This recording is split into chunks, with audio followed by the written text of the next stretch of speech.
call this the land of the beavers. We have both kinds. We have beavers in the woods and beavers in the air.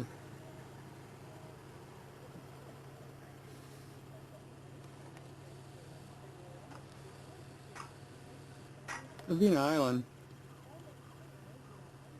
rises up to almost 4,000 feet, and up there at that point at High Mountain is where we have all of the television and telephone type relay systems. They're propane powered and provide us with signals on this side of the water.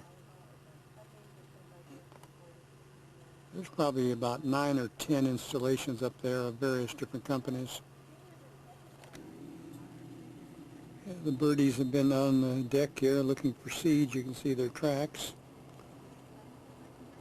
I think they climbed into the old pansy bush here to find some seeds in there.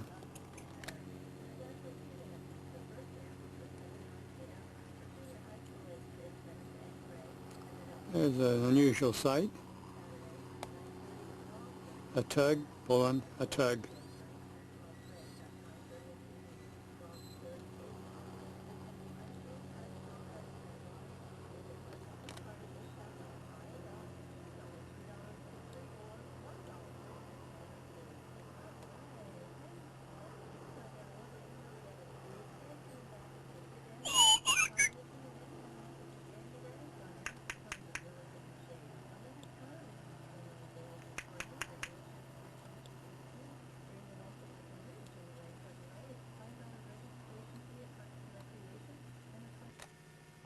We had a 17.5-foot tide about an hour and a half ago. That lifted all the debris, logs, wood of all kinds off the beach. And this happens every 2 weeks during the higher tide period.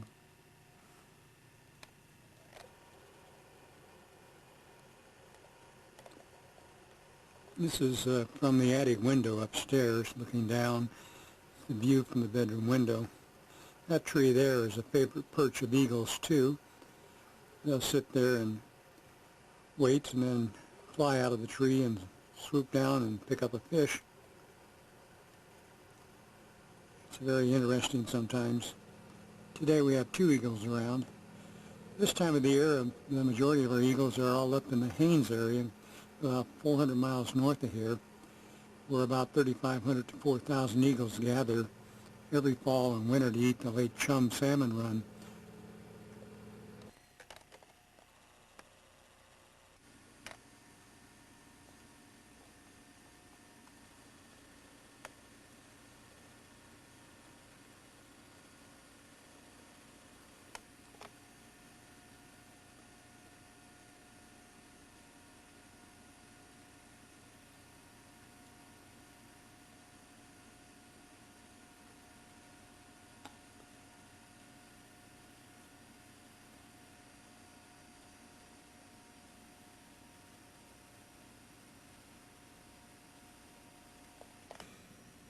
Well, today is a much more pleasant day. The sun's out. The wind's blowing a little. It's about 22 degrees outside.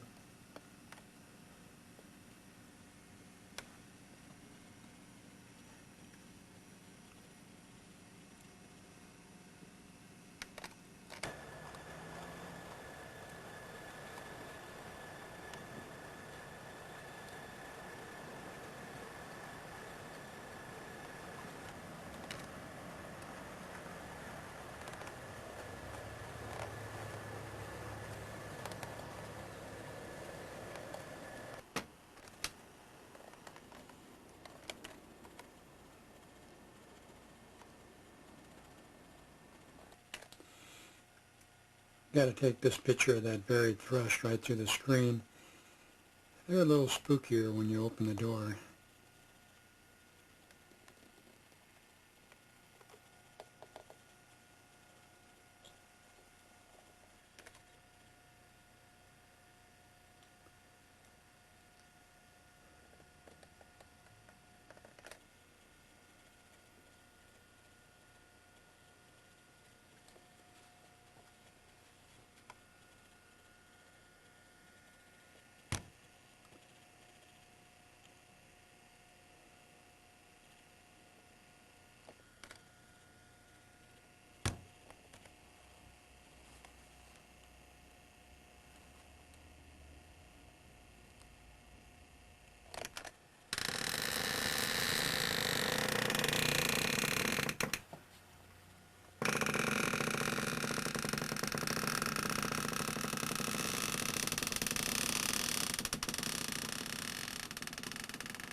Well, hello, Mr. Thrush.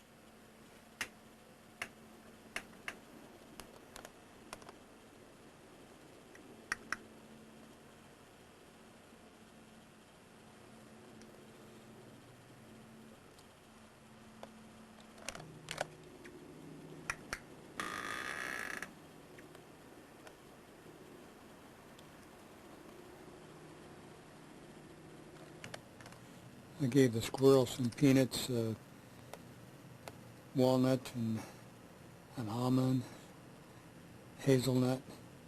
He's having quite a time this morning. In addition to that, he's got a bunch of sunflower seeds. He's in the bird feeder now. This is his place over on the other side of the deck. That's the squirrel feeder, the little outhouse. Right now there's some peanuts buried underneath some spruce cones in there. He likes to eat both of those. I picked the spruce cones up in the late summer when he knocks them down all over the house. He misses quite a few of them. I pick them up off the deck and save them. And when he comes out during the colder weather, why, he'll eat them. How do you like that walnut, Mr. Squirrel? Tastes pretty good, huh? Are you glad I cracked the top off so you could get in there? Now, these squirrels aren't really equipped to chew on the walnuts like the squirrels down in Oregon in Dad's yard. They probably run 4 times larger than this Alaskan squirrel. He seems quite content. He's letting me get real close here. I'm trying to get him to the point where he'll feed out of my hand. He's taken the big walnut over to the other side of the lot here. I think he has a burrow under one of the trees.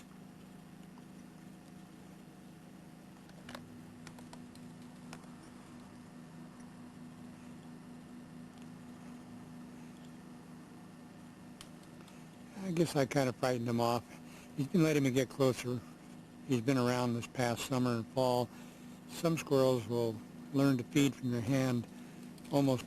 He's coming back now.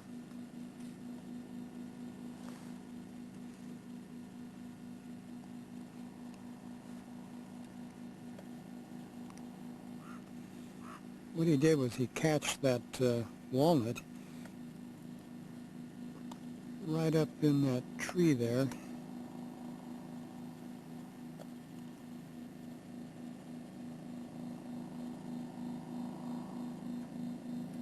And now he's just eating some sunflower seeds.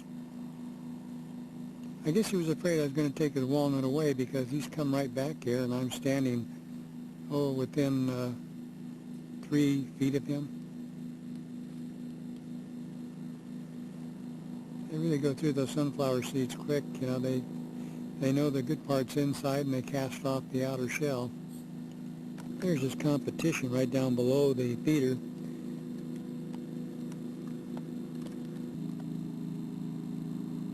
He's jealous of Mr. Squirrel. He comes over and he takes the peanuts.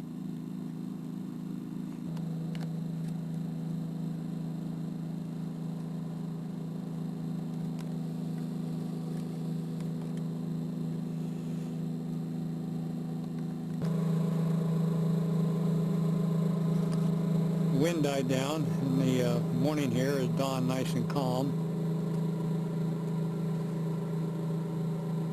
About 22 degrees out this morning. Very pleasant day. It's a landing craft out there. They're quite prevalent throughout Southeast because most of our island access to logging camps, small villages, are either by aircraft or boat, and landing crafts provide a way of getting large cargoes, like maybe an oil tanker, an oil truck will go over to deliver a full truckload of oil to one of the villages or one of the logging camps. They can drive right on the beach. Now he's over on the little squirrel feeder. He saw me over there and he figured out that I put some nuts in there too.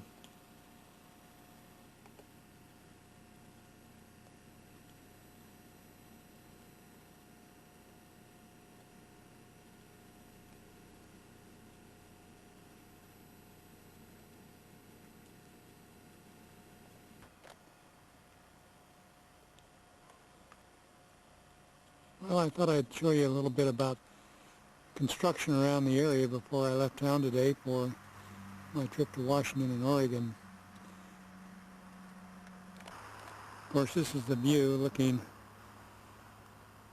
down to the house in our peaceful little driveway as we've known it for many years.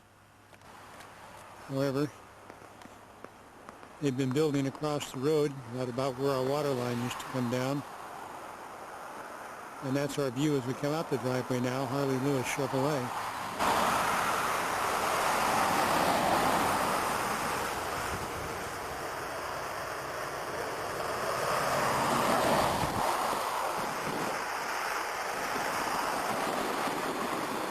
You can see they've blasted the whole cliff free. Our water line comes down clear over there at the corner now. In addition to Harley Lewis, National Bank of Alaska is building over here.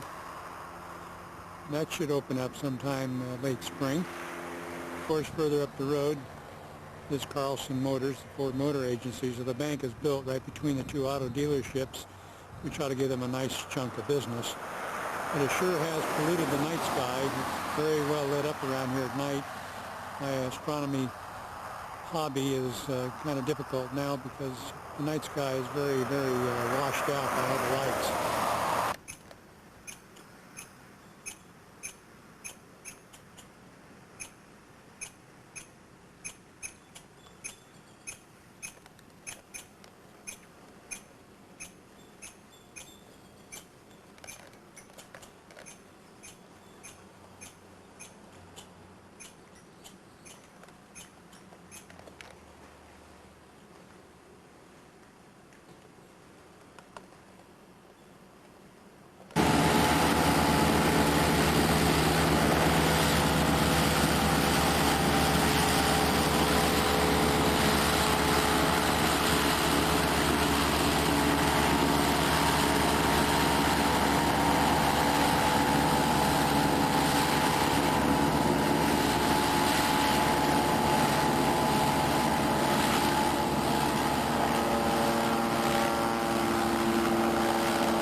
Well, it's kind of quiet now.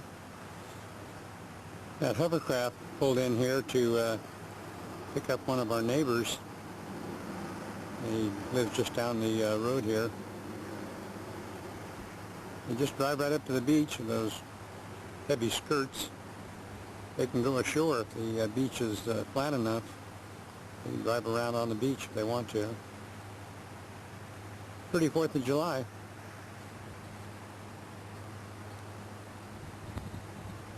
I had the John Young family over here last night. They're over at the cabin. Don Young's kids from Chicago.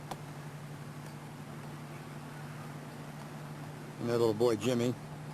They just left a little while ago. They picked up his sister Elaine and her husband and baby Dave and Sean at the airport. They're going to spend a couple of weeks here.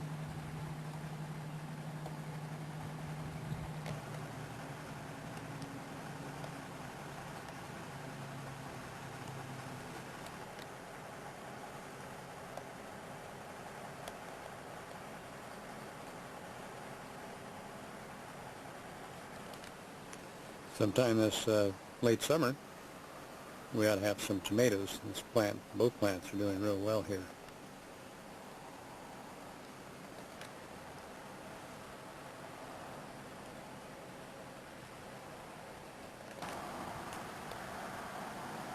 Right now I'm cutting the lawn. Took a break to take a few pictures of that hovercraft. As you can see, I have the side hill to cut yet. That's the part I dislike the most. Too bad Scott's not here. He's always so good at walking across that steep slope with that lawnmower. That's a hard job.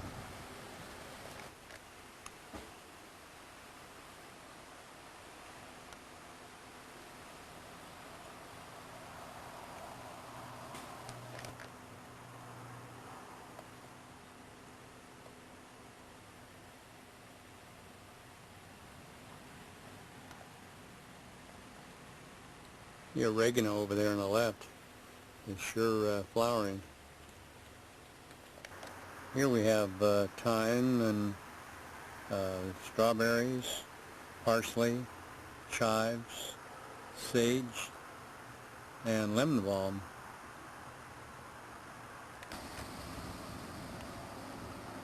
And there's lots of our salmon berries.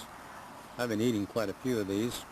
Had a little help from little Jimmy Young here the last couple of days. He's 5 years old this month. He sure likes these salmon berries. He has his eyes on my blueberries, but they're not ripe enough yet. But he likes the blue stain on his teeth.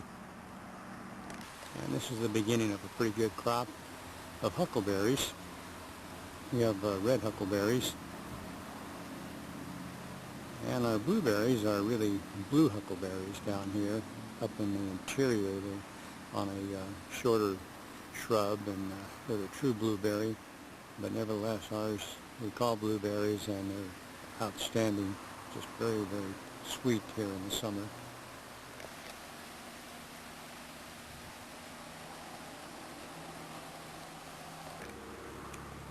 We have plenty of skunk cabbage. It's like a weed here. We have to chop it back, it just takes over. I'm experimenting with corn this year. I have this in a large container that has drainage holes. And I have it in the best possible sunlight for the day. We'll have to wait until September and see if it'll get large enough. This is not really good country for corn, but this is a sunny summer, so it might mature. And there's no shortage of dwarf dogwood and fern in this yard. It's all over. Makes a good border.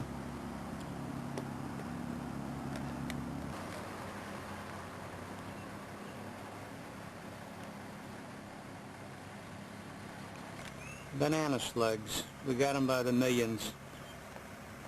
We try to kill as many as we can. We've had an epidemic for 3 years. There are literally hundreds every day that appear out of the woods. And I put to sleep at least 100 a day.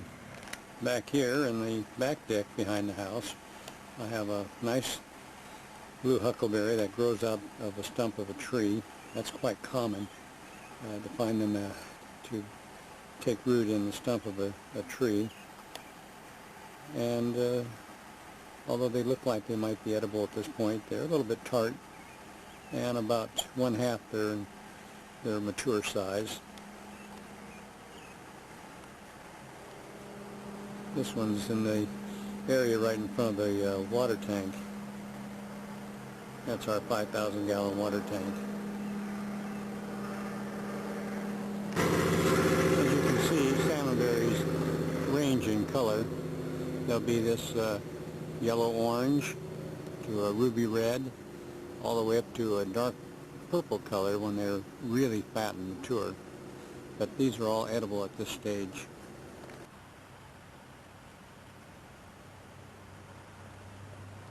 This is the lowest part of the house. The roof comes down right near the back of the lot here. And you can crawl through there, which I do regularly. I don't have to walk all the way around the house. I have a little pathway. Mr. Squirrel's been here. You see he's been devouring the sunflower seeds and he's taking the peanuts. Sorry he's not in the picture. He likes this little feeder. Plus we have another one down there at the end of the deck. And he's been here too. The peanuts are gone, but he's left the sunflower seeds alone. But he'll be back and he'll eat those too. He takes those peanuts back to his den. Look familiar?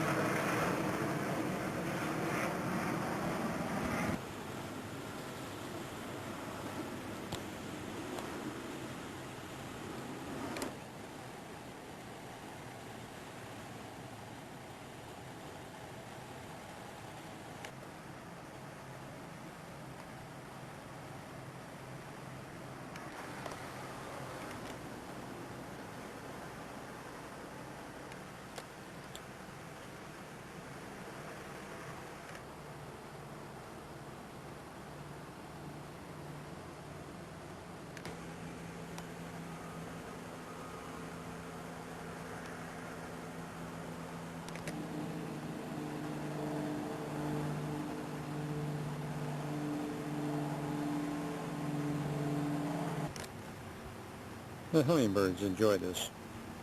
Every season they come to the house and hit the flowers pretty well, but they like the honeysuckle the most, at least when it's blooming like this.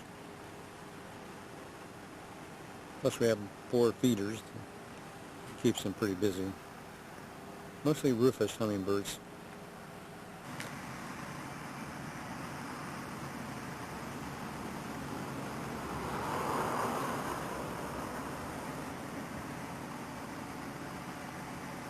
Yeah, that's the Star Princess. She has been traveling back and forth in the Inside Passage this year. She had an unfortunate accident back in late June. She went aground at Poundstone Rock up in Lynn Canal above Juneau. Put a big hole in her bottom. Had to be out of service for about 5 weeks. She went down for emergency repairs in Vancouver. Beautiful ship, one of the Princess lines.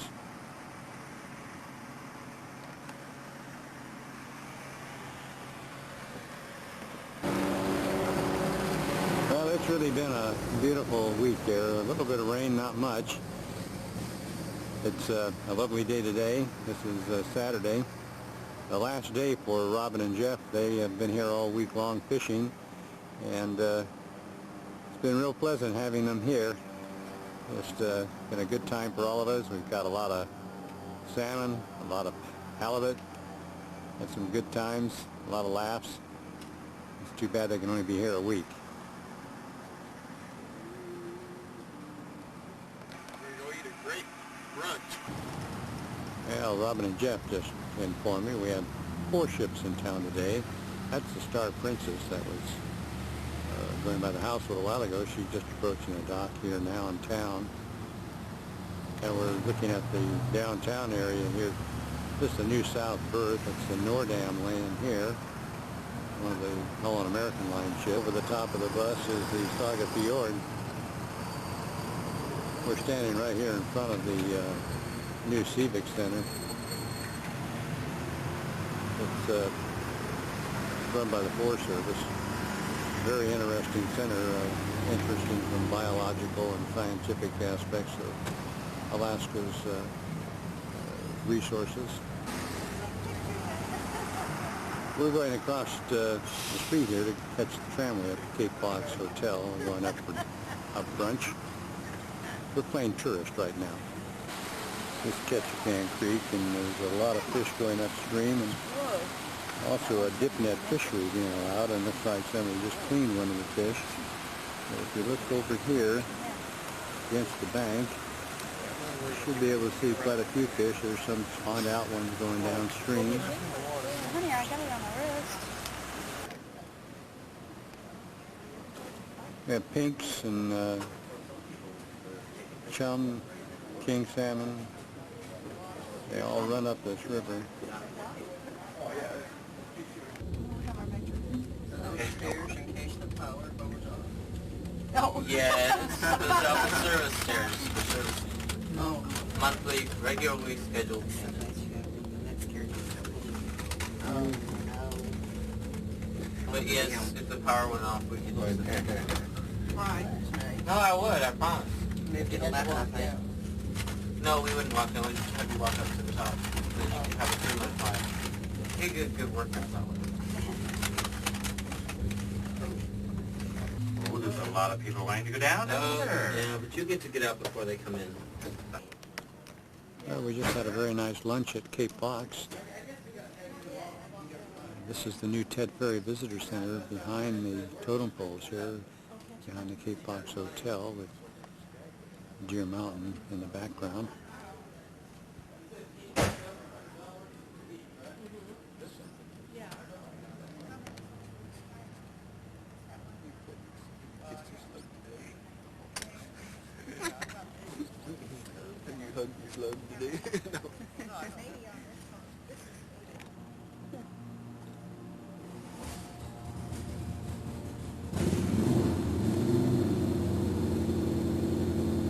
Flies are bugging them, aren't they? Like attacking them. Oh no, he's on a old banana Oh, he's on a peel. banana peel. They're trying to get in on there. He doesn't know why. Seems like the flies are jealous. Yeah. When was it built? It's in October of 1990 where it was finished. Oh, that's quite a job. Yeah, You're they not worked on familiar. it for a while. Mm-hmm. I remember when I was 8, I think it was, they decided that they were going to build it. See, we had always rode our bikes around up here, so it was just this big paved flat thing. So we'd come up here, like right up the hill and go zooming around. And then they said they're building this lodge, and everyone, or all the kids at least, were all disappointed because there went a major There went bike your riding playground. place. Yeah. But then they worked on it for quite a while, and then they got the tram here, so everyone was happy about the tram. Mm-hmm. So. See if I can figure out how to use this thing.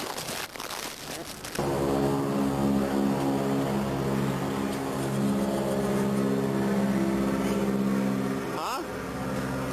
What? One of the local establishments. Many tourist traps here in Ketchikan, Alaska. There is a picture of a t-shirt that says it all.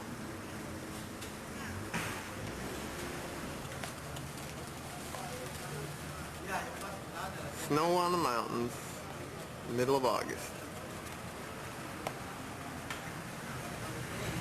There's Deer Mountain. This is looking from downtown Alaska. Here's a nice home in Ketchikan, Alaska up on the hill. This is Monroe Street, a typical bedroom community for Ketchikan, Alaska. Can't see that close. Ketchikan High School. Newly renovated.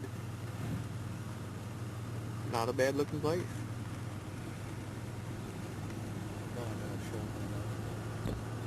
We're going to swing around to the front, and Robin will add her commentary in just a moment. Oh. Sign ahead. I used to go to school, but not this way. Hey, who's driving this thing? Nobody. Yeah, we're going straight down. Yeah, now can you get a shot now?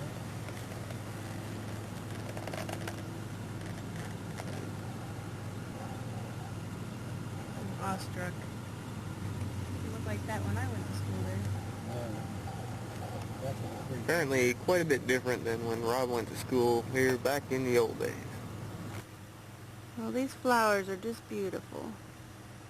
You can see them throughout southeast Alaska, but not this lush. They've really done a nice job. It's all the way around the house. Somebody worked really hard.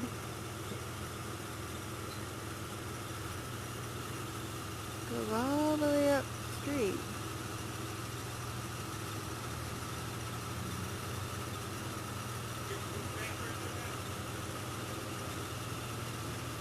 It's a nice looking house too. If I can get it in the camera. Did you get the moose antlers in?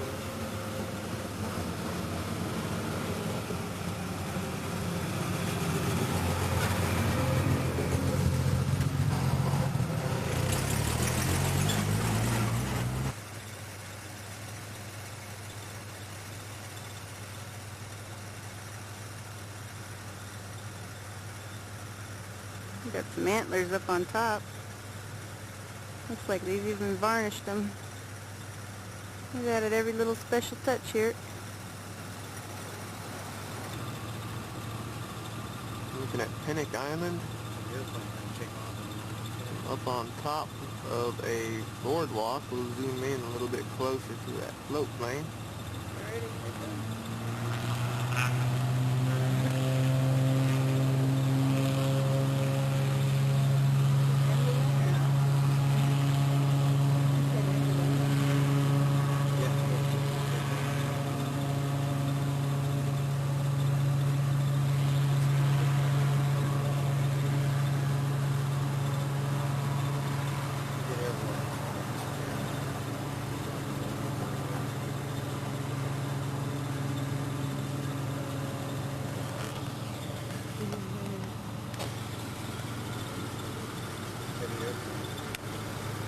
Pretty nice sailboat.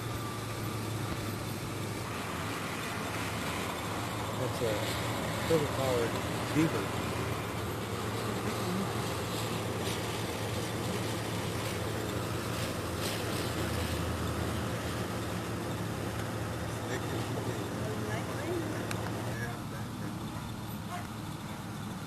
Pigeons on the roof. This is what it looked like when I grew up. Narrow roads of Ketchikan. I'll just pan out here to the right. See the big blue ocean. This is Bar Harbor, downtown Ketchikan, Alaska. You can see just about everybody here owns a boat.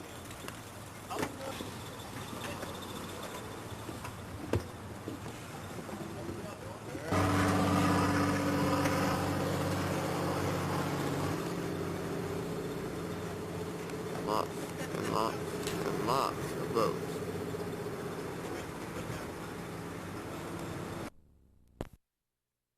Well, I thought I'd get a few more shots of the stage of the flowers at this time of the year.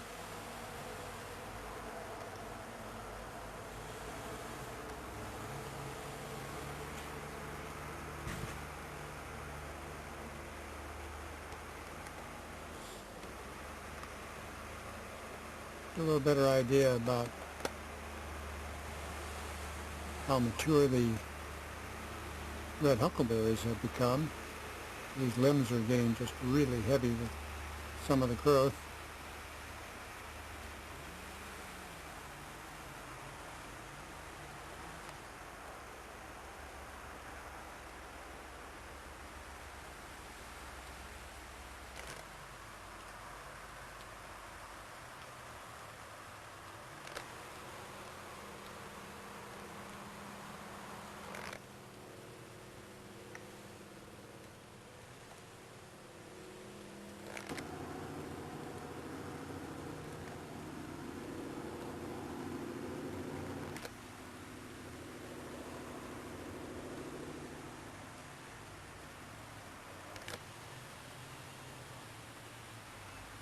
These are the tallest snapdragons I've ever had.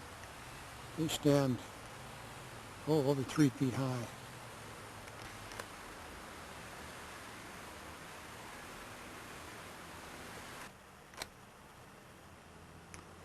The first year I've had carnations. They've done quite well. The Martha Washington geraniums are doing very well too.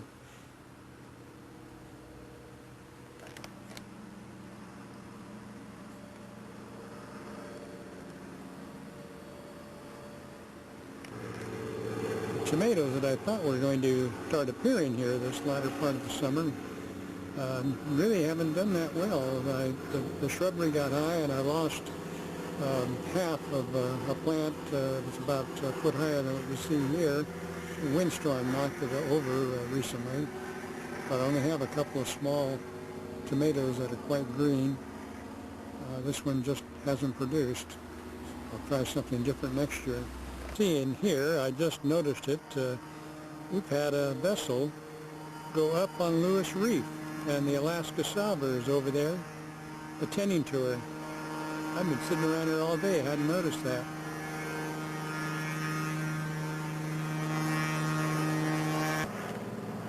Well, I wish we could give you a little closer shot, but I looked through the binoculars, and this is a small purse seiner. The Alaska salver's got a cable off her bow to the starboard side of the vessel, holding it from falling over. High tide was about 12:48 lunchtime. Anyway, high tide was about 12:48 during lunchtime, and she must have gone aground sometime shortly after that or right before it. It was a 14.8 foot tide, and the tide is going out now until about 6:30 tonight. And so she'll be sitting high and dry at that point. Tonight, right after midnight, about 12:44, the tide's about a 15 foot, little over 15, maybe 15.4, and maybe she can be floated off at that point. I'm sure they'll have to wait, keep her held on this line way up until midnight tonight.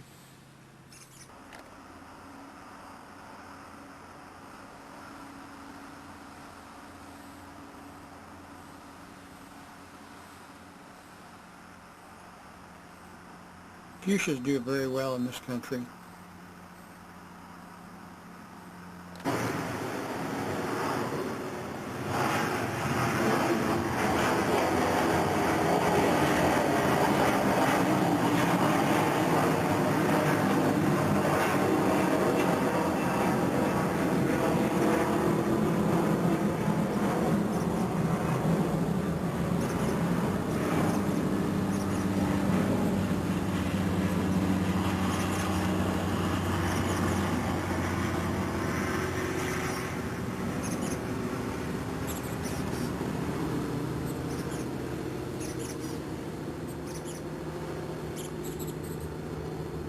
The peculiar feature of the Holland American Line ships is the fact that they're painted black on the lower hull, and the reflection appears on that black from the breaking water going by the hull. But for anybody looking from here, they would swear that was some kind of steam coming off the vessel's skin, which would be highly irregular.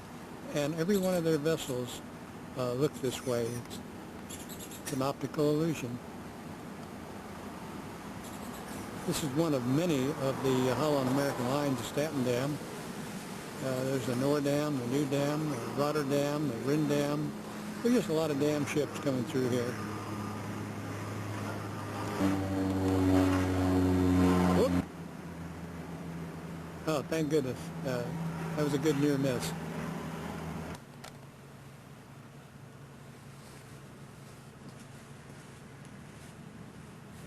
I just thought I'd better get in the picture myself. Obviously, you've heard the voice. Now you can see that it's me and that I'm fine. Everything's fine here in Ketchikan, Alaska. A little bit rainy today, a little sprinkly out. It would have been nice for a blue sky day to talk to you. But can't always have that in Ketchikan, but we've had some beautiful weather this year. Anyway, Scott and Sherry and Tawny, I've enjoyed your videos, and eventually I'll have this one put together, send you copies, and I know that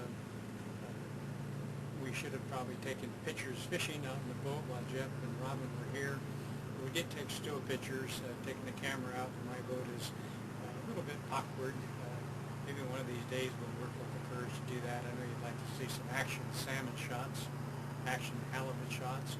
We had a lot of that, and we had a lot of fun.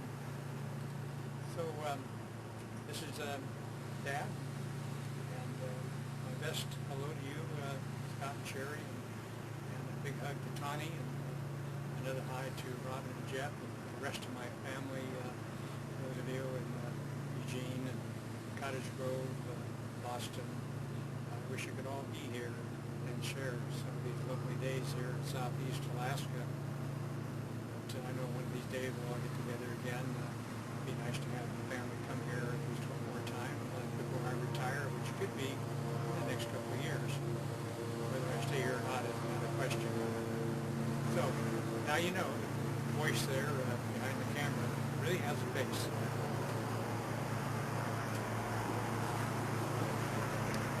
Well, now it's low tide, and I found out a little bit more about this incident.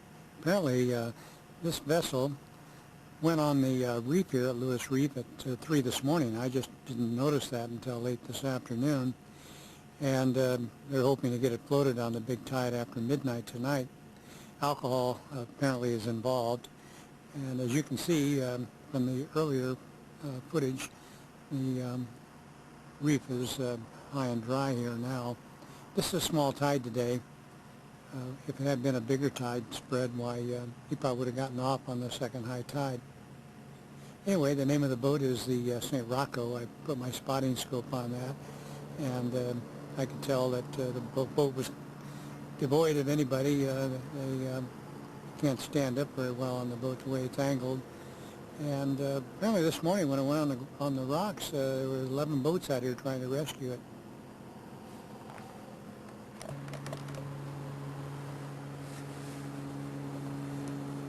Well, just about time I turned this camera on to get an angle where my face isn't washed out like it was in the earlier footage. My airplane got to go over to drown me out. Anyway, I'm taking a shot of myself second time because I committed that mistake that all photographers forget and do. I was looking at the lens, was looking at the sun side of the narrows. So hopefully, little Tawny, if you're watching, you get a better idea what Grandpa looks like with a little more light on his face. So that's about it from here.